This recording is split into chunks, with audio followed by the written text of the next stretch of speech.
دوستو پچھلے ایک دو دن سے لگاتار سوشل میڈیا پلیٹ فارمز پر روس اور یوکرین کی جنگ سے جڑے ہوئے کچھ خاص فوٹوز اور ویڈیوز بڑی تیزی کے ساتھ وائرل ہو رہے ہیں۔ ان وائرل ہونے والے فوٹوز اور ویڈیوز میں یہ صاف طور پر دیکھا جا سکتا ہے کہ ایک اسپیشل فورس کے جوان یوکرین کے جنگل میں نماز ادا کر رہے ہیں۔ نہ صرف نماز بلکہ کچھ ویڈیوز تو ایسی بھی وائرل ہوئی ہیں کہ جس میں یہ بھی دیکھا گیا ہے کہ نماز پڑھنے سے پہلے یہی آرمی کے لوگ اذان بھی دے رہے تھے۔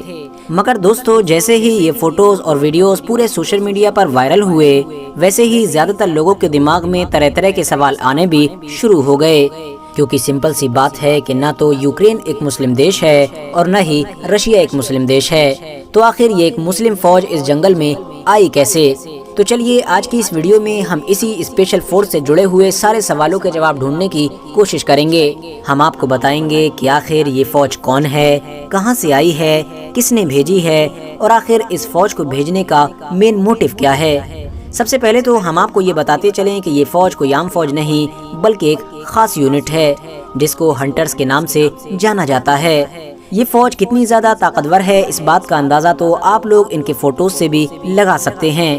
اس کے علاوہ بات کریں اگر یہ فوج کس دیش کی ہے تو آپ کو بتاتے چلیں کہ اس فوج کا تعلق چیچنیا کے علاقے سے ہے۔ چیچنیا ایک ایسا علاقہ ہے کہ جو ایسٹ یورپ میں بالکل رشیا کے بارڈر پر ہی موجود ہے اور رشیا کی گورنمنٹ کی طرف سے ہی اس کو کنٹرول کیا جاتا ہے۔ آپ کو بتاتے چلیں کہ اس چھوٹے سے علاقے میں رہنے والی زیادہ تر آبادی مسلمانوں کی ہے۔ چیچنیا نام سے مشہور اس چھوٹے سے علاقے کا جو ہیڈ ہے، یعنی جو اس پورے علاقے پر راج کرتا ہے، اس انسان کو رمضان قادیروف کے نام سے جانا جاتا ہے۔ مجھے امید ہے کہ آپ لوگوں نے اس انسان کی تصویر سوشل میڈیا کے کسی پلیٹ فارم پر پہلے بھی دیکھی ہوگی۔ اس علاقے میں رہنے والے لوگوں کو ایتہاسک طور پر بہادر لڑاکوں کے طور پر بھی جانا جاتا ہے۔ یہی وجہ ہے کہ آج کے دور میں چیچنیا کے پاس وہ اسپیشل فورس موجود ہے کہ جو شاید رشیا کے پاس بھی موجود نہیں ہے، بلکہ کہا تو یہ بھی جاتا ہے کہ اس طاقتور فوج کو تیار کرنے میں پوری طرح سے پوتن کا ہی ہاتھ ہے، یعنی پوتن نے ہی پوری طرح سے اس فوج کو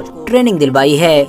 اب آپ لوگ سوچ رہے ہوں گے کہ آخر میں اس فوج کو اتنا زیادہ اسپیشل اور اتنا زیادہ خاص کیوں بتا رہا ہوں؟ تو آپ کو بتاتا چلوں کہ اس کے پیچھے وجہ یہ ہے کہ یہ ایک ایسی فوج ہے کہ جس کو نارملی لڑنے کے لیے نہیں بھیجا جاتا ہے، بلکہ اس کو جب بھی کہیں پر بھی بھیجا جاتا ہے تو ایک خاص اور بڑے مشن کے لیے ہی بھیجا جاتا ہے۔ اور اب جب رشیا اور یوکرین کے بیچ ایک گھاتک جنگ چل رہی ہے تو اچانک سے بیچ ہی میں اس فوج کو رشیا کی طرف سے یوکرین میں بھیجا گیا ہے۔ جیسے ہی اس بات کی خبر سوشل میڈیا پر وائرل ہونا شروع ہوئی کہ چیچنیا کی فوج یوکرین میں انٹر ہو رہی ہے، ویسے ہی ہر طرف افراتفری کا ماحول بن گیا تھا، کیونکہ دنیا کے زیادہ تر لوگ یہ بات اچھی طرح سے جانتے ہیں کہ یہ کوئی معمولی فوج نہیں ہے۔ یہی وجہ ہے کہ کچھ ایکسپرٹس کا یہ بھی دعویٰ ہے کہ رشیا نے اس اسپیشل فوج کو یوکرین میں بھیجنے سے پہلے اس فوج کے ہاتھوں میں ایک ناموں کی لسٹ بھی دی ہے، جس لسٹ میں یوکرین کے بڑے بڑے اور طاقتور لوگوں کے نام شامل ہیں، اور یہ سب وہ لوگ ہیں کہ جن کو یا تو اس اسپیشل فورس کو ختم کرنا ہے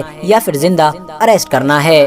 آپ لوگ اس فوج کی طاقت اور اس کی اہمیت کا اندازہ اس بات سے بھی لگا سکتے ہیں کہ یوکرین کے پریزیڈنٹ نے خود ایک انٹرویو میں اس فوج کا ذکر کیا ہے اور کہا ہے کہ رشیا کا اب سب سے مین اور سب سے بڑا ٹارگٹ میں ہوں، اور مجھ کو ختم کرنے کے لیے رشیا نے اپنے سب سے بڑے ہتھیار بھی بھیج دیے ہیں۔ یعنی ان کا اشارہ پوری طرف سے ہنٹرز کی طرف تھا۔ ان کا ماننا تھا کہ ہنٹرز مجھ کو ہی ٹارگٹ کرنے کے لیے آ رہے ہیں۔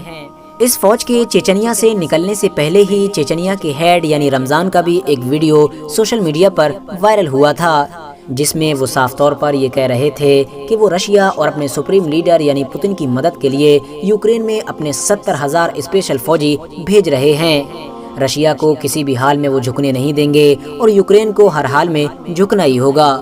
فی الحال دوستو آج کی اپنی ویڈیو کو ہم یہیں پر ختم کرتے ہیں۔ ویڈیو پسند آنے پر نہ صرف ویڈیو کو لائک کریں بلکہ اپنے فرینڈز کے ساتھ بھی ضرور شیئر کریں، اور اسی طرح کی نالجیبل اور ہسٹوریکل ویڈیوز ہمیشہ دیکھنے کے لیے ہمارے اس چینل کو سبسکرائب کر کے ساتھ ہی میں بیل آئیکن کو بھی پریس کر دیں۔